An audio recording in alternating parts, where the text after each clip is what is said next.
Let's continue our chapter, The Making of a Scientist. That already the competitive spirit that drives Richard Albright was appearing. I knew that for the next year's fair, I would have to do a real experiment, he said. The subject I knew most about was the insect work I had been doing in the past several years. That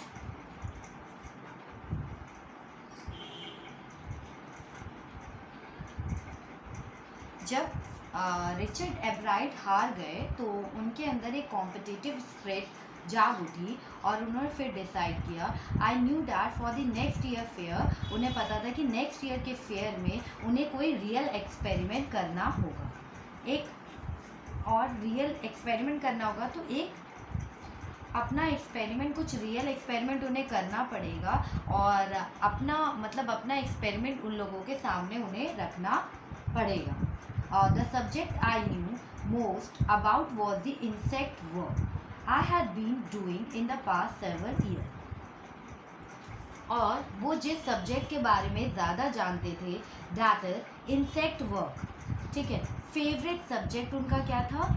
insect work के ऊपर जो उन्होंने काम किया था, butterflies के ऊपर जो उन्होंने काम किया था, स्टडीज़ की थी, वो सबसे उनका बेस्ट सब्जेक्ट था. वो परफेक्शन थे, मतलब उनका परफेक्शन था उस सब्जेक्ट में.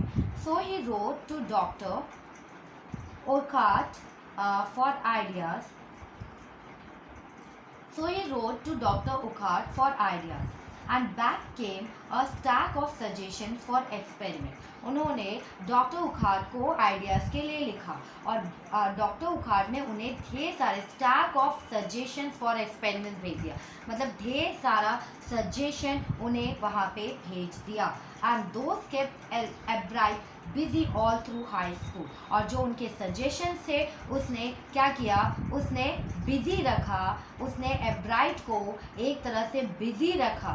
मतलब उनके सजेशन थे पूरे हाई स्कूल में, वो पूरी तरह से एब्राइट बिजी रहे. And led to prize projects in country and international science fair.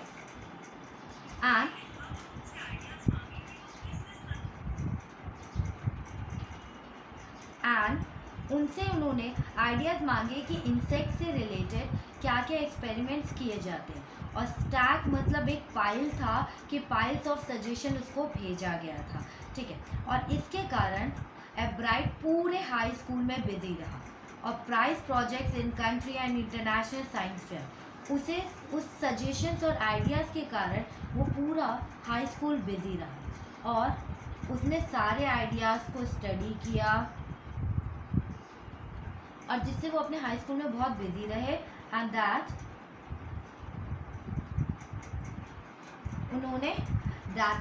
उन्होंने बहुत सारे कंपटीशन कंट्री और इंटरनेशनल लेवल में भी मतलब उन्होंने पार्टिसिपेट किया, जिससे कि क्या हुआ कि वो उनके जो प्रोजेक्ट्स थे वो जीते.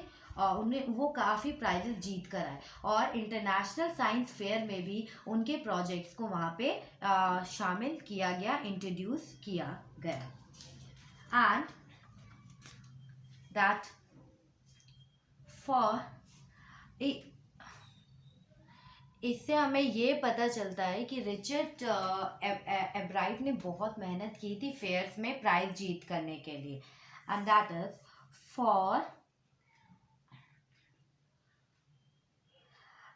For his eighth grade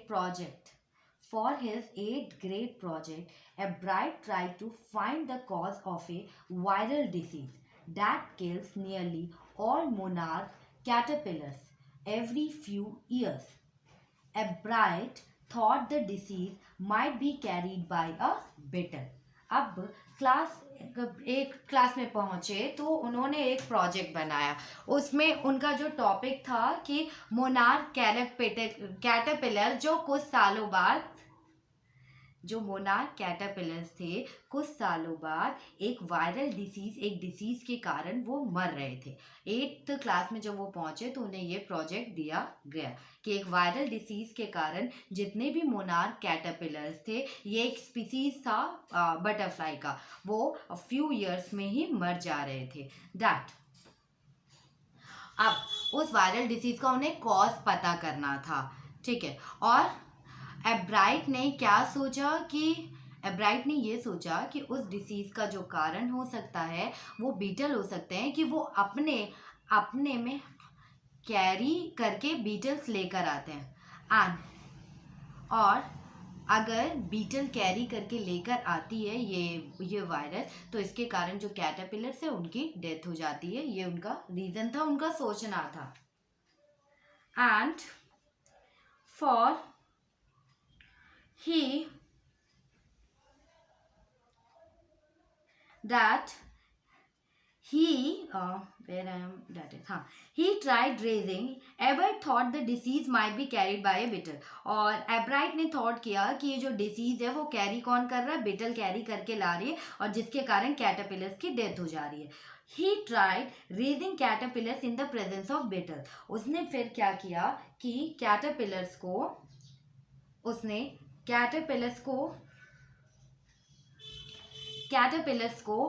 Beatles के साथ, मतलब उसने कैटरपिलर्स को रेजिंग करना स्टार्ट किया, उनको बढ़ाना स्टार्ट किया, पालना स्टार्ट किया, और in the presence of beetles के ही प्रेजेंस में कैटरपिलर्स को उन्होंने मतलब रेस करना स्टार्ट किया। I did not get any real result, he said. उन्होंने बोला कि मुझे ऐसा कोई रियल रिजल्ट नहीं मिला, but I went ahead and showed that I had tried the experiment.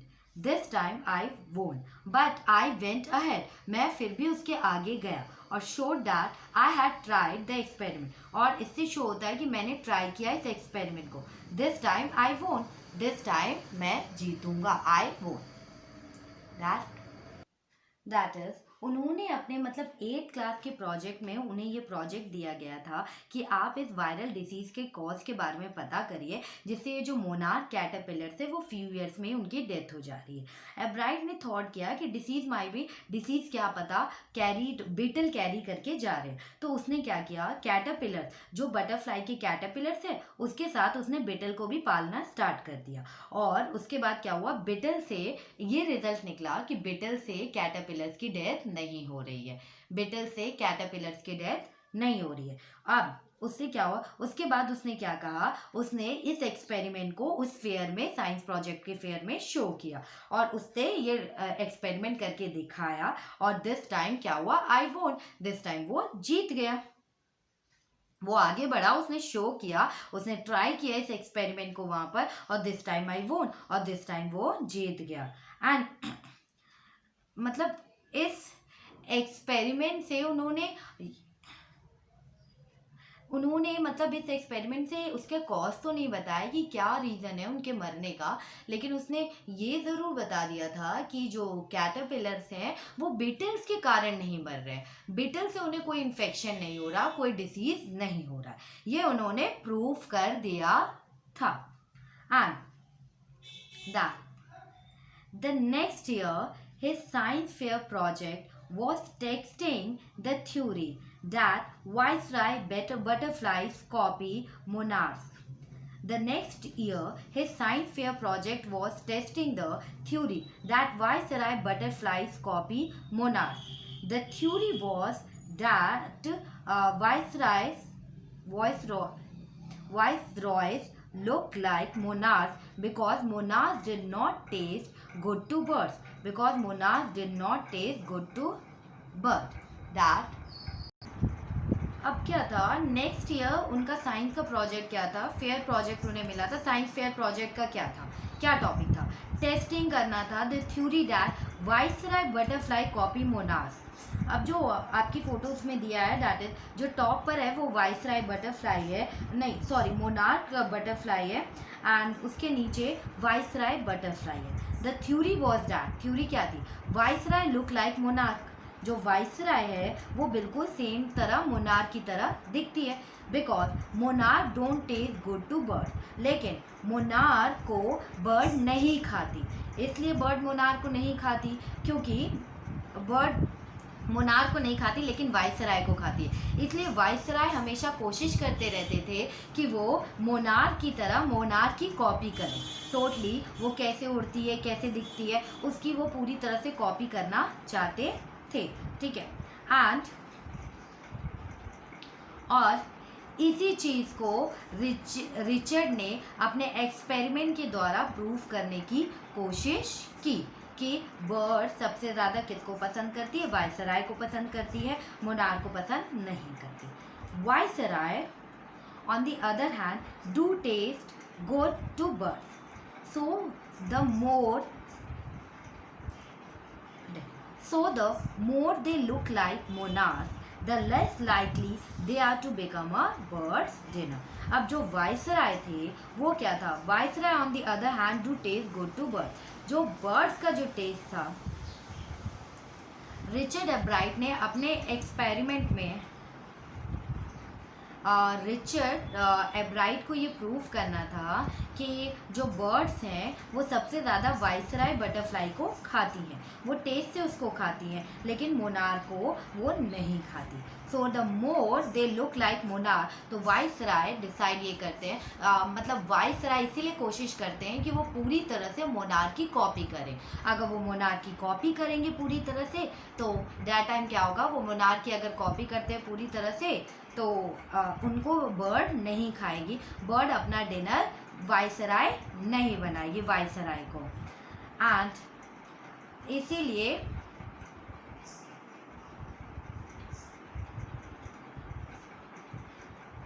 क्या होता है, जो वाइसराय है अपने आप को बचाने के लिए वो लोग मोनार्क की कॉपी करती हैं, और मोनार्क की कॉपी करती हैं जिससे कि क्या होता है कि बर्ड को क्या लगे कि वो वाइसराय बटरफ्लाई नहीं है, वो मोनार्क बटरफ्लाई है और वो उन्हें ना खाए।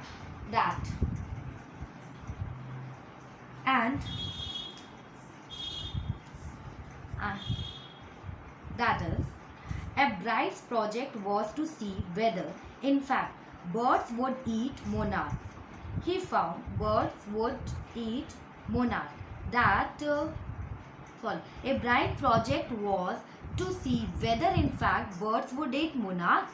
He found that a starling would not eat extraordinary bird food. Starling would not eat extraordinary bird food.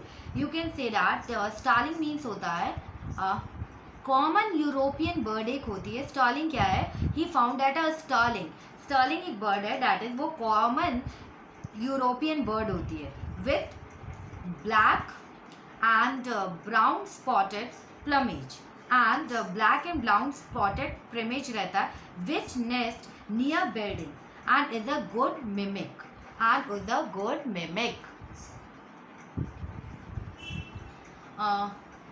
Ebright's project what to see whether, Ebright's का प्रोजेक्ट था कि उसे देखना था कि whether in fact birds would eat monarch. उसे ये देखना था कि क्या जो बर्ड है वो मोनार्क को खाती हैं कि नहीं खाती। He found that a starling would not eat ordinary bird food, और उसने फाउंड किया कि जो स्टर्लिंग बर्ड होती है वो वो अलग से फूड नहीं खाती है। जो स्टर्लिंग बर्ड होती है वो ऑर्डिनरी फूड नहीं खाती, वो एक कॉमन यूरोपियन बर्ड होती है, ठीक है, और उसका नेस्ट बिल्डिंग और वो गुड मिमिकिक होती है। मिमिक को मतलब होता है कि दूसरों की बहुत अच्छे तरह से कॉपी करना, ठीक है। तो वो ऑर्डिनरी चीज़ें जो बर्ड खाती हैं वो स्टर्लिंग बर्ड नहीं खाती। That is it would eat all the monarchs it could get. Albright said later, research by other people showed that viceroys probably do copy the monarch. This project was placed first in the Dulodi division and third overall in the county science fair. क्या हुआ था कि इटवुड जो हमारी Stirling bird थी वो सब monarch को खा जाती थी, ठीक है।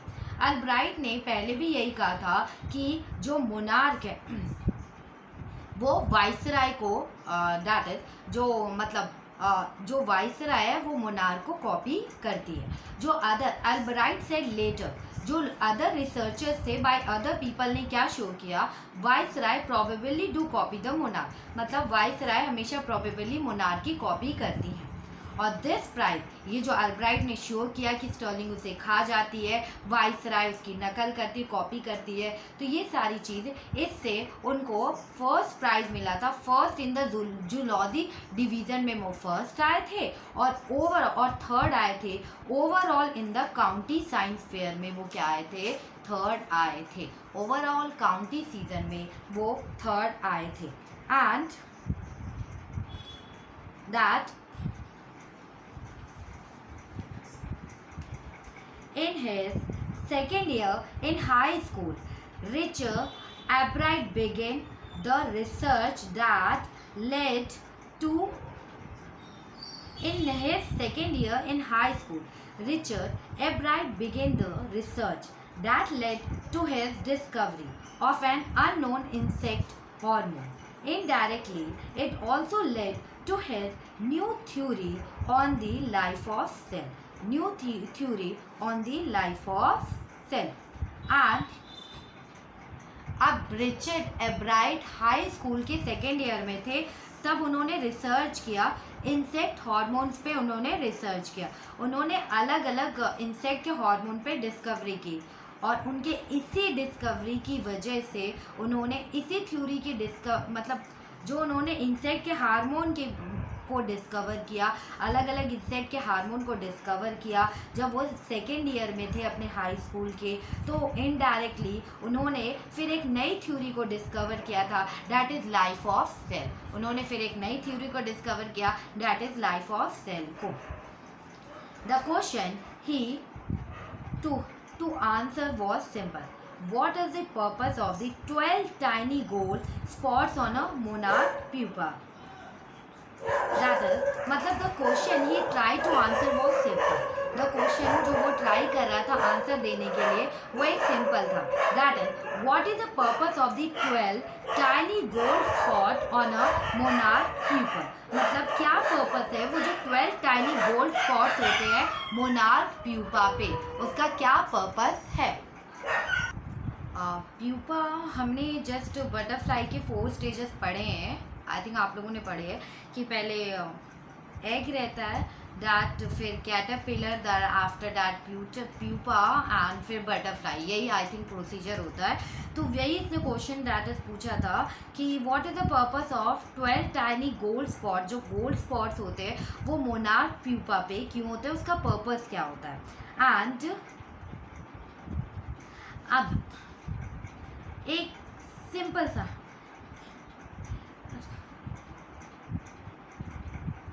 दैट इज उन्होंने ये बताने की कोशिश की थी अपने प्रोजेक्ट में कि जो प्यूपा पे 12 टाइनी गोल्ड स्पॉट्स हैं वो क्यों हैं, उसका क्या पर्पस है. And did not relieve it. अब दैट इज कि everyone assume the spots were just ornamental. सब लोग एज्यूम यही कहते हैं कि वो एक जस्ट ऑर्नामेंटल है. एब्राइट ने ये कहा, but doctor Urquhart did not believe it. लेकिन डॉक्टर उकार्ट को ये बिलीव नहीं हुआ. ठीक है, यही सोचते थे कि ये एक ऑर्नामेंटल है, सजावट के लिए, डेकोरेशन के लिए है, इनका कोई पर्पस नहीं है. लेकिन उकार्ट नहीं करते थे, उन्हें इसका भी कोई पर्पस है. दैट इज बटरफ्लाई के डेवलपमेंट से कुछ रिलेशन है. That is to find the answer. Butterfly के मतलब उस प्यूपा का कुछ तो है, वो डॉक्टर उकार्ट उसका बिलीव नहीं करते थे. That is to find the answer Ebright and another excellent science student first had to build a device that showed that the spots were producing a hormone necessary for the butterfly's full development. ठीक है, butterfly's full development. अब क्या था, एब्राइट अपने एक दोस्त के साथ मिल गए और उन्होंने एक डिवाइस बना जिसकी मदद से वो प्रूफ करने की कोशिश की कि जो स्पॉट्स है प्यूपा के ऊपर, गोल कलर के स्पॉट्स हैं, वो बटरफ्लाई में हार्मोन डेवलप करते हैं और जिससे कि वो बटरफ्लाई बड़ी होती है और डेवलप होती है। ठीक है, अब एल्ब्राइट ने अपने अनदर एक्सीलेंट साइंस स्टूडेंट के साथ मिलकर एक डिवाइस को फॉर्म किया, बिल्ड किया और जिससे उन्हें शो हो पाई ये जो स्पॉट्स है गोल्ड कलर के, ये जो छोटे छोटे टाइनी स्पॉट्स हैं मोनार्क प्यूपा पे, वो उसको हार्मोन देते, प्रोड्यूस करते हार्मोन, जिसके कारण उसका ग्रोथ हो पाए और बटरफ्लाई फुल्ली डेवलप हो पाए, फुल्ली डेवलपमेंट उसका हो पाए। Then this project was that this project won a bright first place in the country fair। मतलब इस प्रोजेक्ट को उन्होंने जब प्रूव किया तो उन्हें फर्स्ट प्राइज मिला था काउंटी फेयर में and entry into the international science and engineering fair. और एंट्री कहाँ मिली? इनटू इंटरनेशनल साइंस और इंजीनियरिंग फेयर में। देयर ही वोन, वहाँ पे उन्हें क्या मिला?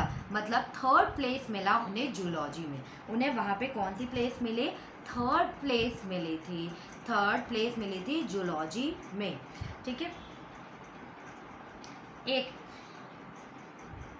दैट इज उनका मतलब वैल्यूएबल प्रोजेक्ट, उन्होंने वैल्यूएबल चीज़ को सर्च किया था और इसके कारण उन्हें इंटरनेशनल और इंजीनियरिंग फेयर में एंट्री भी मिल गई थी और थर्ड प्लेस उन्हें जूलॉजी में मिला।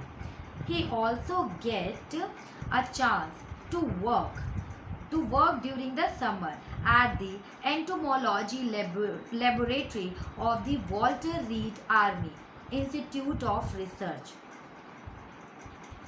तो उन्हें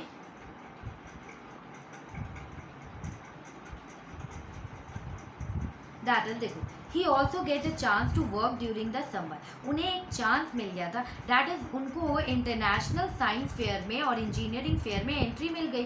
तो इसके कारण उन्हें एक चांस दिया गया था कि आप to work during the summer में आप एंटोमोलॉजी होता है द स्टडी ऑफ इंसेक्ट के बारे में पढ़ना। ठीक है, उस लैबोरेटरी में भी entomology laboratory of the Walter read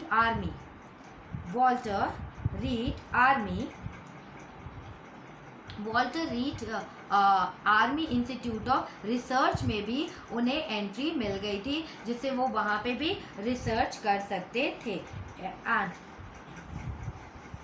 and that is उनकी रिसर्च के लिए वहाँ पे बहुत सारे इक्विपमेंट्स भी अवेलेबल थे, वो वहाँ पे समर में जा सकते थे, वो लेबोरेटरी में इस चीज़ को एक्सपेरिमेंट कर सकते थे। And that is as a high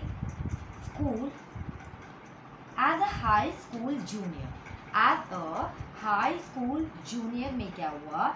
Richard Ebright continue his advanced experiment on the monarch pupa. ठीक है, as a high school junior में क्या हुआ था कि Richard Ebright continue his advance experiment on the monarch pupa. उन्होंने high school के junior में भी इस एडवांस मतलब मोनार्क प्यूपल पे वो जो एक्सपेरिमेंट कर रहे थे उन्होंने उसको कंटिन्यू किया, क्योंकि उन्हें उनकी क्यूरोसिटी वो पूरा कर सकते थे। दैट इज उन्होंने बहुत सारे एक्सपेरिमेंट किए और दैट इज़ उन्हें अपनी क्यूरियोसिटी भी दूर करने का मौका मिला। तो दिस टाइम उन्होंने मतलब प्यूपा पे एक्सपेरिमेंट करना स्टार्ट कर दिया एंड प्यूपा पे एक्सपेरिमेंट करना उन्होंने स्टार्ट कर दिया। That is and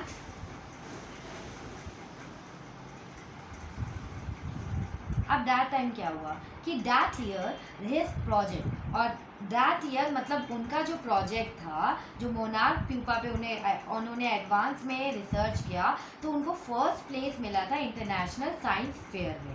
and gave him, उनको ये अनदर चांस मिल गया था कि to work in the army laboratory. उन्हें एक अनदर चांस मिला कि वो आर्मी लेबोरेटरी में वर्क कर पाएंगे, वहाँ के इक्विपमेंट्स का इस्तेमाल कर पाएंगे इंसेक्ट्स के बारे में ड्यूरिंग द समर। कब कर पाएंगे? ड्यूरिंग द समर में वो ये चीज़ें कर पाएंगे।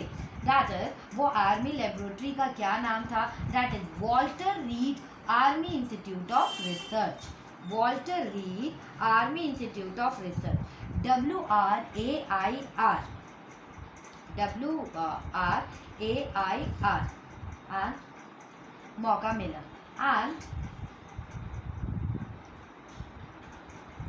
that is, in his senior year, he went a step further.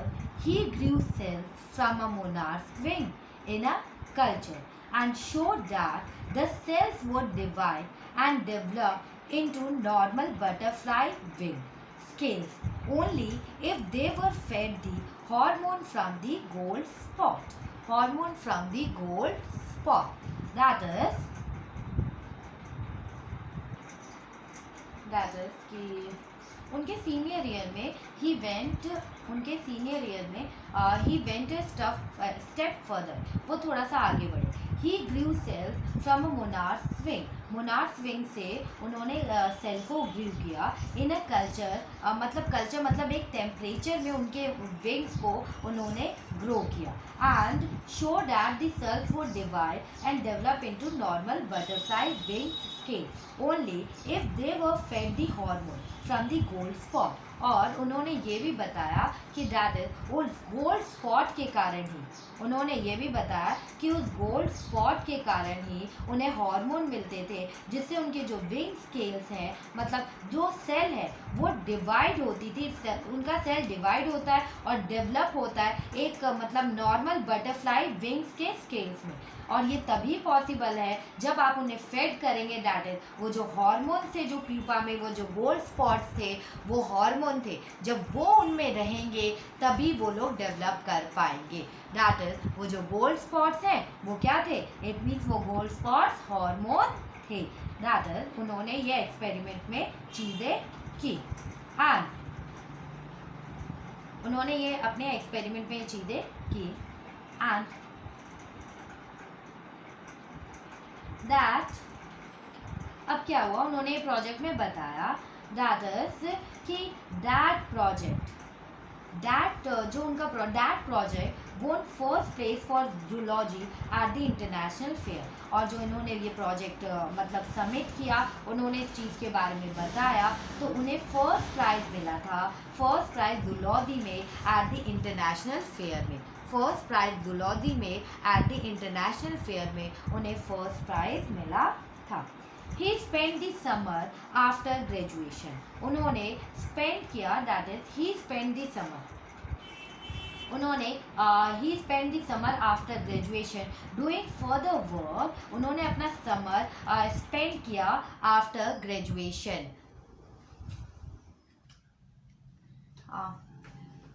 That is he that project, उनका जो प्रोजेक्ट था वो first zoology at the international fair में फर्स्ट प्राइज, उन्हें फर्स्ट प्लेस मिली। और he spend the summer after graduation, वो अपना समर कहाँ बिताते थे? फर्दर वर्क करके, दैट इज आर्मी लेबोरेटरी में तो वो वर्क करते ही थे, और उसके बाद वो कहाँ और काम करने लगे? At the laboratory of the US department of agriculture में भी वो वर्क करने लगे, US डिपार्टमेंट ऑफ एग्रीकल्चर में भी वो वर्क करने लग गए। दैट एंड दैट उन्होंने क्या किया? दैट द फॉलोइंग समर, उन्होंने the following summer after his freshman year eight Harvard university, Albright went back to the laboratory of the Department of Agriculture, to the laboratory of the Department of Agriculture, and did more work on the hormone from the gold spot, of the hormone from the gold spot. That is क्या हुआ था कि the following summer after his man year eight Harvard university. उन्हें Harvard university में admission मिल गया था और वो फ्रेश ईयर था, फर्स्ट ईयर था। तो फर्स्ट ईयर के समर में वो कहाँ गए थे? Ebright went back to the laboratory, वो एब्राइड दोबारा बैक गए लेबोरेटरी में of the department of agriculture. Department of agriculture में दोबारा वो रिसर्च करने के लिए गए and did more work on the hormone from the gold spot. और वो मतलब कि उस गोल्ड स्पॉट में वो और वर्क करना चाहते थे, उस हार्मोन का और पता करना चाहते थे, उस बारे में और चीज़ों को वो ढूंढना चाहते थे। And using the laboratory's sophisticated instruments, he was able to identify the hormones chemical structure. अब क्या sophisticated means well made, मतलब उन्होंने अच्छे अच्छे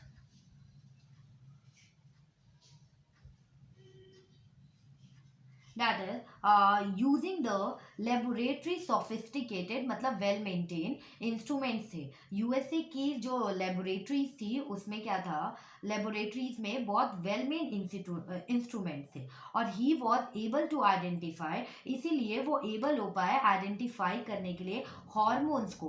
केमिकल स्ट्रक्चर से उन्होंने हॉर्मोन्स के बारे में इंफॉर्मेशन ली। दैट इज केमिकल के बारे में उन्होंने इंफॉर्मेशन ली। That is